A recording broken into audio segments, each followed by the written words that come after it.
O programa a seguir tem classificação indicativa livre.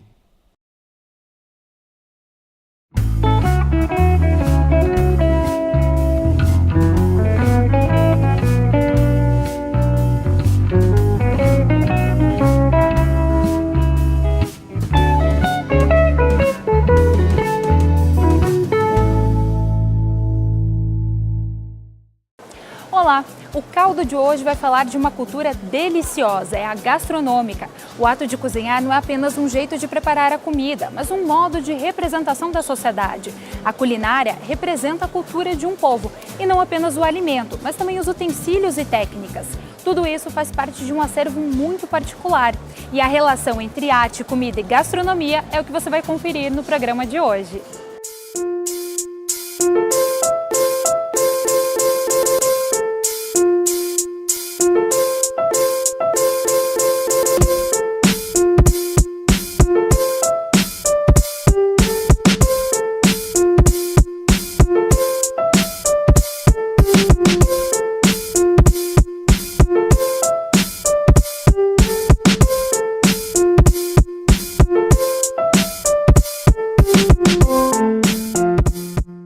Falar em gastronomia é pensar em cultura imaterial. Todo povo possui um patrimônio que vai muito além de objetos materiais. A manifestação de elementos, costumes e hábitos que muitas vezes são passados de geração em geração, como a comida, faz parte desta cultura. Falar de comida como um elemento da cultura é falar que a comida materializa a cultura. É uma forma concreta dessa cultura. E é por isso, então, que a gente tem diferenças, né? De acordo com regiões, de acordo com países, de acordo com famílias. A comida, ela ajuda a pontuar o ritmo da vida, em todos os aspectos, né? Se do ponto de vista o Fernando Braudel, da história, do ponto de vista da história, o Fernando Braudel cunhou o termo cultura material para falar da forma concreta de expressão das culturas. O Marcel Mauss, do ponto de vista da antropologia, tem um outro termo, que é o de fato social total, que fala que determinados aspectos da vida social traduzem todas as instituições sociais. Então, a comida, ela fala também, por exemplo, de política, de religião, de família. Ela fala de como a organização social acontece. Ela fala de como um determinado grupo classifica o mundo e as coisas. Na gastronomia, encontramos um meio de identificar a cultura de um local. Historiadores definem ainda que a comida é dividida em manchas regionais. A comida típica é um elemento bastante estudado, né? Tem muita gente que quer entender as comidas típicas. E no mergulho em torno do objeto comida típica regional, um determinado pesquisador, que é o Carlos Alberto Doria, ele prefere usar o termo mancha. Porque, para ele, essas fronteiras da comida regional, elas não podem ser definidas geopoliticamente, né? A gente não pode falar só de uma comida mineira. A comida mineira, ela traz elementos que a comida paulista também traz. Ela traz elementos que a comida do Mato Grosso traz também. E quem acompanha de perto a evolução da gastronomia percebe que os pratos servidos à mesa tomaram forma de arte. A arte sempre esteve flertando com a gastronomia. Um exemplo disto é o livro de receitas de Salvador Dalí.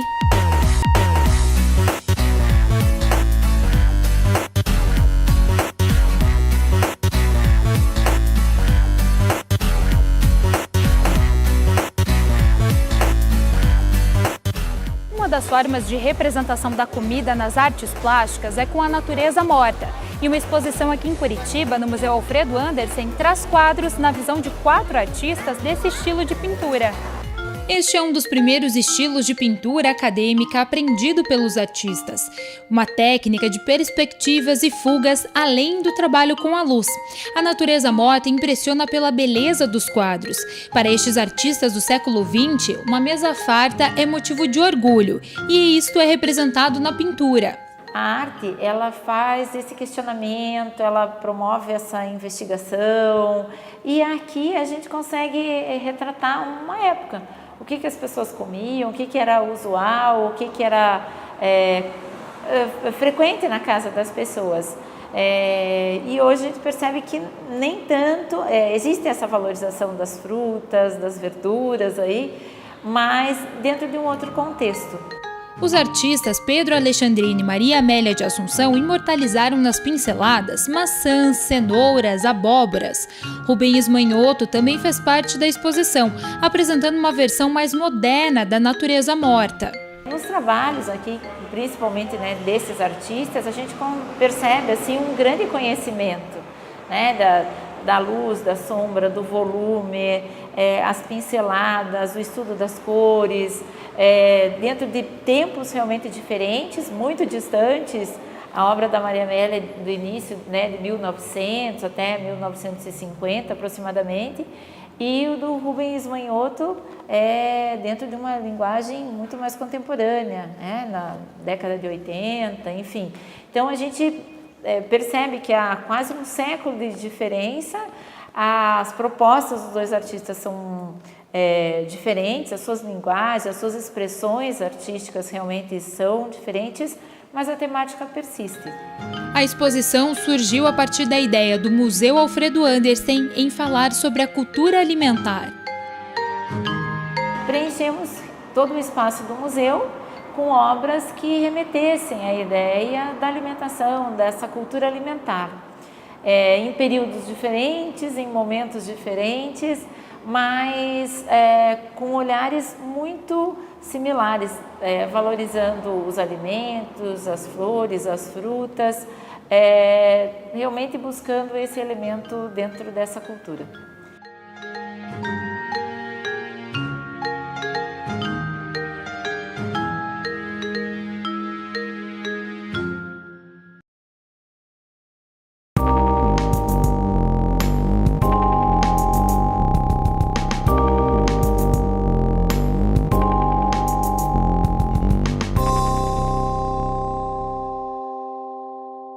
Olá, você que acompanha a coluna Diálogos Culturais aqui no Caldo de Cultura. Hoje o papo é comigo e vamos falar sobre as relações entre o cinema e a gastronomia. Falar em comida é falar de visual, de certa maneira, já que os pratos muitas vezes são projetados para serem comidos não só pelo nosso paladar, mas também pelos nossos olhos. E é justamente nesse ponto que o cinema e a gastronomia têm uma conversa em comum, já que muitas vezes esses filmes podem ser vistos, com o perdão do trocadilho infame, como uma espécie de banquete visual para quem o assiste. Hoje, em específico, sobre esse tema, eu gostaria de recomendar 4 filmes para vocês. Um deles é um clássico, A Festa de Babette. Esse filme dinamarquês fez muito sucesso no final da década de 80 e, inclusive, arrebatou o Oscar de melhor filme estrangeiro em 1988, além de ter vencido outros festivais importantes. O enredo é uma história de humildade de uma mulher que é recebida em uma pequena comunidade lá na Dinamarca e, após vencer um prêmio na loteria, muitos anos depois, decide gastar tudo em um banquete memorável para o vilarejo. O filme é muito feliz em trabalhar a questão da austeridade da religião com o pecado da gula dos membros da comunidade, que aos poucos vão se deixando seduzir pelos inúmeros pratos oferecidos por Babette. O segundo filme é quase dessa mesma época e também tem a cozinha como cenário. É uma produção de Peter Greenaway chamada O Cozinheiro, o Ladrão, Sua Mulher e o Amante. Uma história de violência e amor gravada em um mega cenário onde as paredes abrem e permitem que a câmera passeie por diversos ângulos inusitados. A comida que enche os olhos em Festa de Babette aqui é utilizada de maneira diferente, fazendo com que sintamos até um pouco enjoados os banquetes ofertados ao personagem mafioso em um suntuoso restaurante. O uso das cores, dos cenários e atuações fazem lembrar uma encenação teatral. Inclusive, esse filme, eu comentei ele um pouquinho lá na coluna que fala sobre as relações entre o teatro e o cinema, alguns episódios passados aí do Caldo de Cultura. Mas volto a falar nele aqui porque ele é muito sensacional mesmo. O destaque aqui nesse filme também é a atuação de Ellen Mirren, que faz a esposa do bandido, que se apaixona por um dos cozinheiros do restaurante, e é esse fato que engatilha uma sucessão de violência na trama que vem a seguir.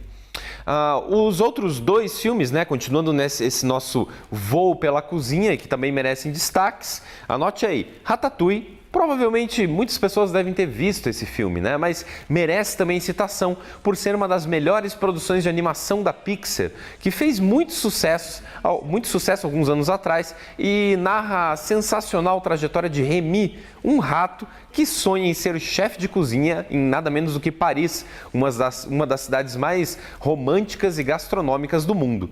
E também, por fim, o filme brasileiro Estômago. A curiosidade dessa produção é que ele foi feito, rodado aqui em Curitiba, e fala sobre um homem que tem a paixão pela cozinha e vai aos poucos aprendendo, a aprimorar as suas técnicas das coxinhas, de um boteco aos pratos sofisticados de um mega restaurante. O filme tem uma história cativante e uma fotografia que também merece destaque. Uma das cenas principais, mais bacanas assim nesse sentido, é um banquete, que o Raimundo Nonato, o protagonista, serve, dentro da prisão. Tá? Então, com essas 4 dicas, eu espero que você tenha gostado dessas indicações e, claro, fica aí o conselho para vocês. Melhor não assistir esses filmes de barriga vazia. Muito obrigado e até a próxima. Importante para pôr à mesa quanto à comida são os utensílios. E no próximo bloco você vai conhecer o processo de fabricação de porcelanas em uma das mais tradicionais fábricas do Paraná e ainda uma visita por um alimento que encanta, é o chocolate.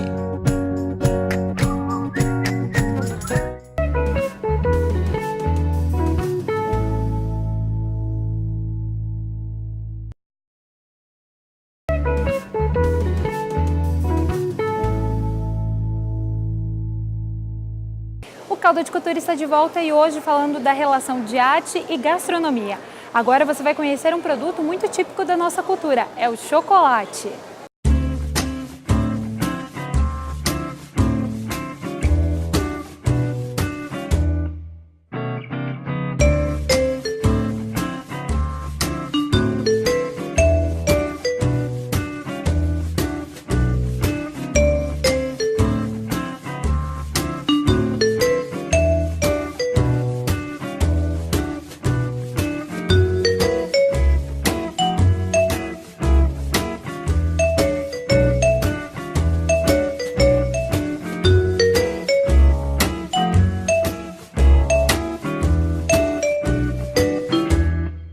O chocolate é uma criação muito antiga, remete à época ainda dos maias e dos astecas. Na época, o cacau era usado muito mais como uma moeda, era algo valioso, mas era usado como moeda e se preparava uma bebida que não ia açúcar, era uma bebida bem amarga, que ia várias especiarias, milho torrado junto, mas que já tinha esse poder de dar energia. Então, o cacau era valioso por conta disso, tinha esse poder da energia. Muito tempo depois, quando ele foi levado para a Europa, é que se acrescentou o açúcar e mais tempo depois ainda o leite e se transformou no chocolate como a gente conhece hoje.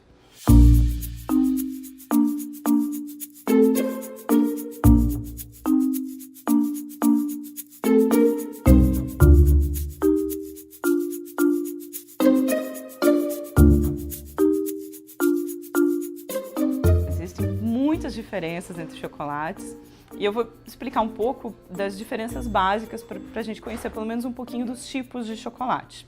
Tá? Então eu tenho aqui o chocolate branco, que até tem uma polêmica, é chocolate ou não é chocolate?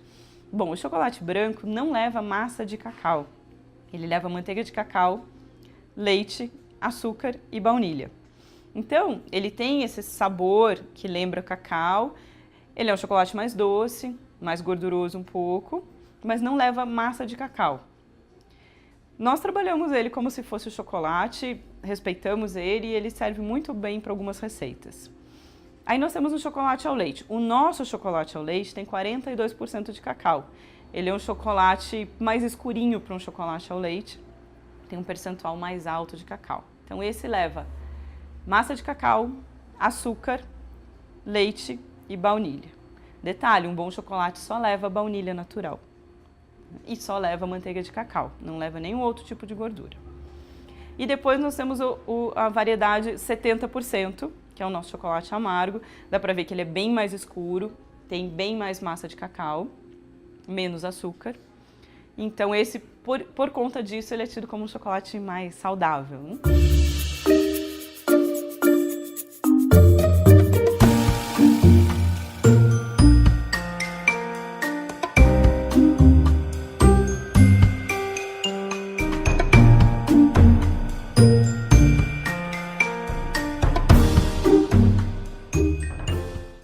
Bom, esse é um trabalho, é uma fusão do trabalho da Carolina, que é a minha irmã e a nossa chocolatier, com o meu trabalho. Eu sou artista plástica e sou designer.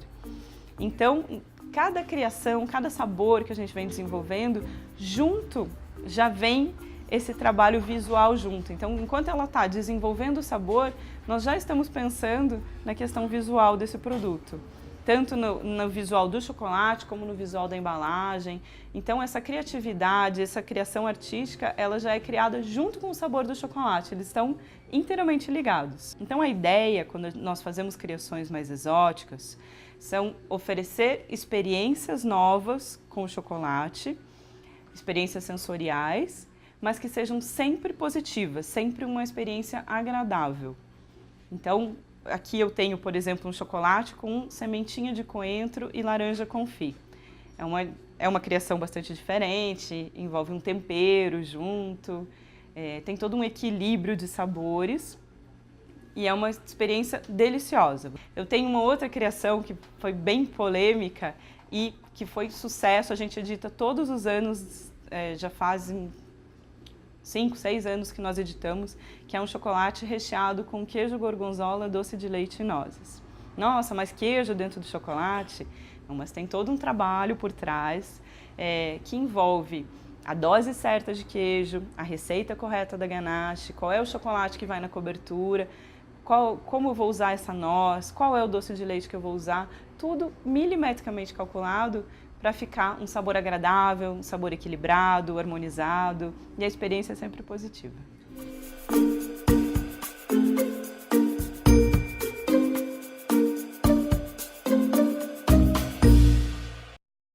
Nós estamos em uma das mais antigas fábricas de porcelana aqui de Campo Largo para conhecer o processo. Quem vai nos acompanhar é a Rosi.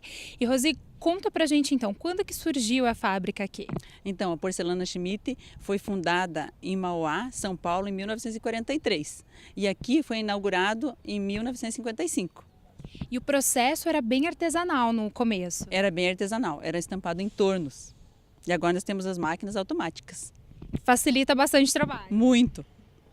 A prática da porcelana ela é bem pensada, né? Nos estilos, nos modelos. Sim, a decoração vai desde a mais simples até a mais sofisticada, mais elegante. Tá certo. Você acompanha a gente então nessa visita? Vamos lá? Sim, vamos lá.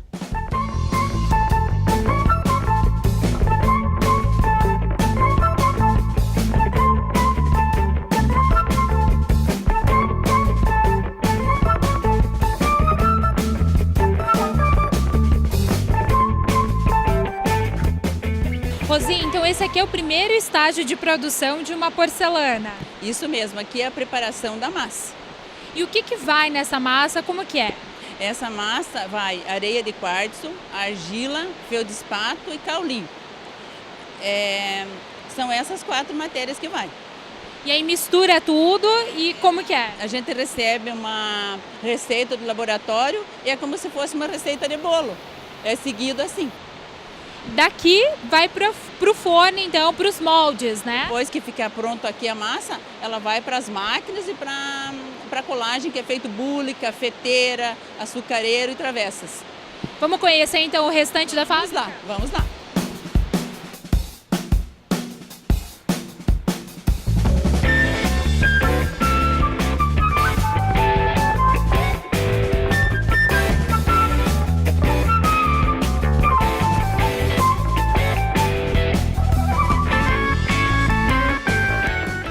Rosi, aqui aquela massa já começa a ganhar forma. É verdade. Aqui é as máquinas de pratos, estampado o prato, aí passa por uma estufa e aí a gente prepara para ir para o forno biscoito, que é a primeira queima. A gente acompanhou também, tem uma parte que é uma massa líquida para fazer bule, né? Exatamente. A líquida é feito bule, cafeteira, açucareiro, travessas. Daqui então vai para a primeira queima. Primeira queima, que é 950 graus. E depois a primeira queima, o que acontece? Vai para o envernizamento, após vai para o forno verniz, que é a segunda queima, que é 1350 graus. E depois a parte da decoração. Aí é a parte de decoração. Então vamos continuar o nosso passeio pela fábrica? Vamos lá.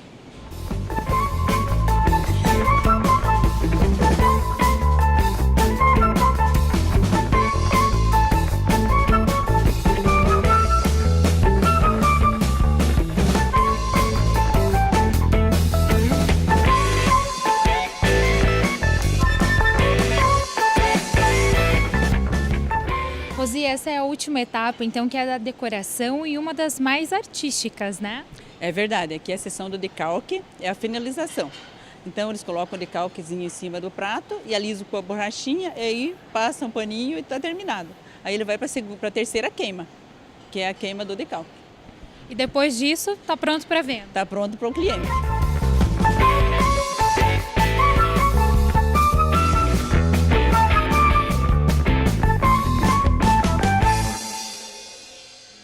A relação da comida e da arte é que quando a gastronomia é bem executada, é uma arte efêmera. E este é o caso da gastronomia molecular. O cardápio faz uma mistura inusitada de aromas, sabores e texturas para criar pratos fantásticos. Na mistura da culinária, arte e ciência surge a gastronomia molecular, uma experiência capaz de mexer com os sentidos. Todos os nossos pratos eles são criados para aguçar realmente a papila gustativa, mas não só a papila gustativa, porque isso acho que é a ideia de todo chefe, né? A gente vai além disso, a gente quer que a sua bochecha trabalhe, a língua trabalhe, o céu da boca trabalhe, mas também o nariz trabalhe, o ouvido trabalhe, os olhos trabalhem e além de muito isso ainda a imaginação, né? A expectativa da pessoa. Depois que viu o nosso primeiro prato, vem o segundo e fala, o que será que vai vir agora? Qual vai ser a transformação?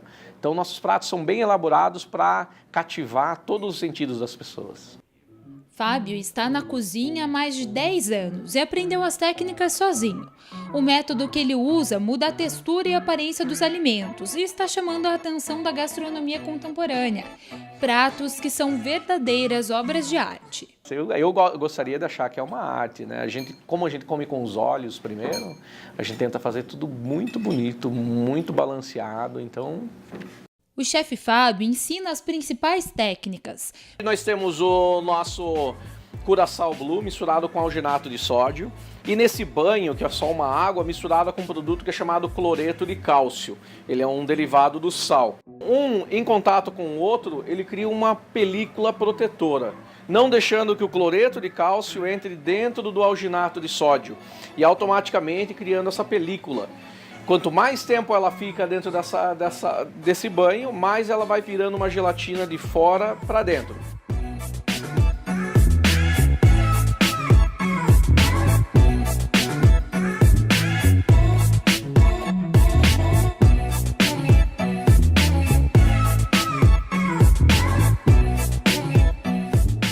Para servir a nossa esfera de licor de laranja, eu normalmente sirvo ela junto com Nutella. Isso aqui é Nutella que a gente transformou em pó com um outro produtinho molecular chamado maltodextrina N-sorbate. Ó, dá para ver que a esfera já solidificou. Dá para colocar ela na mão e ver como ela é molinha. Ela é super delicada. Então a gente consegue colocar ela dentro dessa colherzinha. E quando colocar ela dentro da boca, essa bolinha estoura dentro da boca.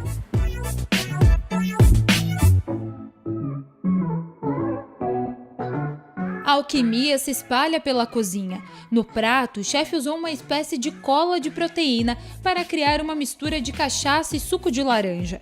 O resultado é esta gelatina que vai acompanhada de feijoada molecular. Então agora eu vou fazer uma cachaça sólida, que a gente vai servir com uma versão minha de uma feijoada. Uma feijoada normalmente sempre tem uma laranja. E na minha feijoada sempre uma cachaçinha. Então eu vou fazer uma cachaça sólida. Então a gente vai fazer suco de laranja, que está aqui dentro dessa panela. e a gente vai misturar ela com cachaça.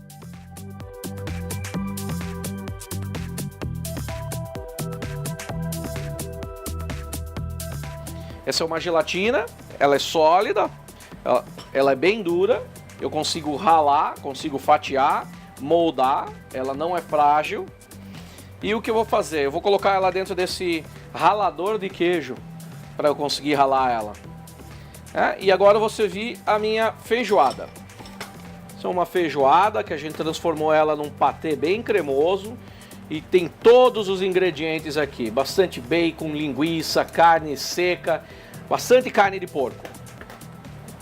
Junto com ela a couve. A couve a gente fritou para deixar ela bem crocante. Deixamos uma couvezinha crocante, bem saborosa. Não podemos esquecer do nosso ovo frito, então nós fritamos um ovinho de codorna para colocar por cima. E por último, um torresminho. O nosso torresmo foi transformado em pó.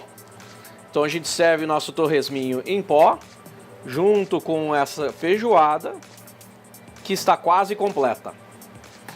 Para finalizar a feijoada, o que faltou? A nossa cachaçinha de laranja. Então, raspas de laranja e cachaça misturadas para ser consumida junto com a feijoada.